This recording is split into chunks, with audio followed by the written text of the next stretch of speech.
இன்றைய ஒரு விஷயம்,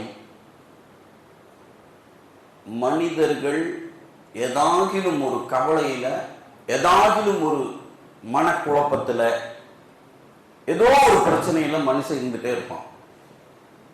கவலை இல்லாத, பிரச்சனை இல்லாத, சஞ்சலம் இல்லாத மனுஷன் இருக்கவே இருக்கு. எல்லா மனுஷனுக்கும் ஏதோ ஒன்று இருக்கும். இப்போ இது ஏதாவது தீரணும், தீர்ந்தா தான் கொஞ்சம் ராகத், மன ராகத்து கிடைக்கும்.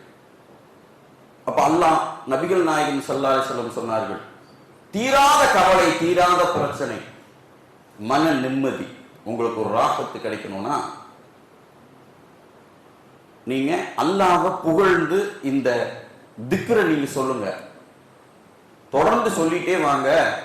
உங்க குடும்பத்துடைய எல்லா வகையான பிரச்சனைகளையும் கவலைகள் தீர்ந்து அல்லாஹ் உங்களுக்கு ராகத்து தருவான் அப்படின்னு சொல்லிட்டு ஒரு சின்ன விஷயத்தை சொல்லித்தேன். நான் மனப்பாடம் பண்றதுக்கு ரொம்ப ஈஸி, நினைவில் வைத்துக் கொள்வதற்கும் ரொம்ப லேசானது. அல்லாஹ் அல்லாஹ் ரப்பி, அவ்வளவுதான்.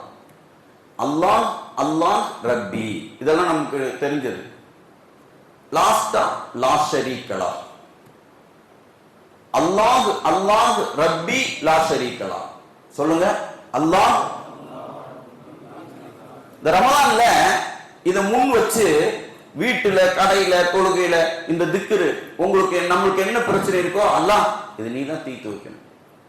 இப்போ பிள்ளை கல்யாணம் பண்ணி கொடுக்கணும், மாப்பிள்ளையே வரல, இந்த நாட்டத்தை வச்சு ஓத ஆரம்பிச்சிடுறது. கல்யாணம் பண்ணி கொடுத்து குழந்தை பெறல, இந்த நாட்டத்தை வச்சு அல்லாட்ட சொல்றது.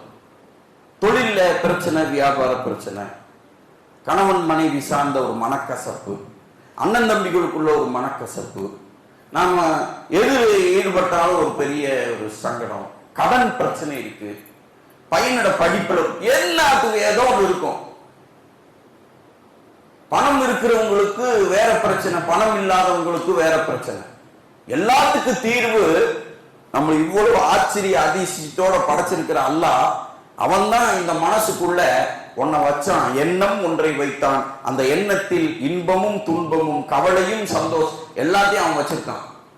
இப்போ ஒன்னு சொல்ல வேண்டியது, அல்லாஹ் அல்லாஹ் ரப்பி லா ஷரீக லஹ், அல்லாஹ் அல்லாஹ் ரப்பி லா ஷரீக லஹ். இதை ஓதுகிற வழக்கத்தை வைத்துக் கொண்டால் கவலைகள் தீரும், பிரச்சனைகளுக்கு தீர்வு வரும், சந்தோஷம் ராகத்து கிடைக்கும் என நபிகள் நாயகம் ஸல்லல்லாஹு அலைஹி வஸல்லம் அவர்கள் சொல்லி இருக்கிறார்கள். பின்பற்றி நலம் பெறுகிற தௌஃபீக் அல்லாஹ் தருவானாக.